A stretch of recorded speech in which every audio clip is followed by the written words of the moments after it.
രാജ്യത്തിന് നേരെയുള്ള ഇറാന്റെ മിസൈൽ ആക്രമണ ഭീഷണി തടഞ്ഞതായി യു എക്ക് നേരെ എത്തിയ 2 ഇറാൻ മിസൈലുകൾ കടലിൽ പതിച്ചതായി പ്രതിരോധ മന്ത്രാലയം അറിയിച്ചു. ഇറാനിൽ നിന്ന് യുഎയിലേക്ക് വിക്ഷേപിച്ച 2 ബാലിസ്റ്റിക് മിസൈലുകൾ തകർത്തതായി യുഎഇ പ്രതിരോധ മന്ത്രാലയം അറിയിച്ചു. 2 കടലിൽ പതിച്ചതായി പ്രതിരോധ മന്ത്രാലയം വ്യക്തമാക്കി.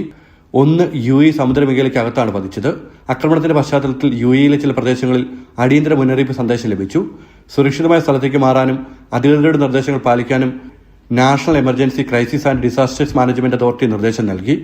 പിന്നീട് ഭീഷണി ആകുന്നതായി സന്ദേശം നൽകി. മാസങ്ങൾക്ക് ശേഷമാണ് യുഎഇയിൽ വീണ്ടും മിസൈൽ ജാഗ്രതാ നിർദ്ദേശം പുറപ്പെടുവിക്കുന്നത്.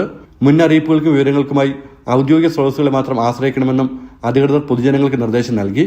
നിലവിൽ സ്ഥിതിഗതികൾ ശാന്തമാണെന്നും ഏത് ഭീഷണിയെ നേരിടാനും രാജ്യത്തിന്റെ പരമാധികാരം, സുരക്ഷ, സ്ഥിരത എന്നിവ സംരക്ഷിക്കാനും പൂർണ്ണ സജ്ജമാണെന്നും പ്രതിരോധ മന്ത്രാലയം ആവർത്തിച്ച് വ്യക്തമാക്കി. ജനം, ദുബായ്.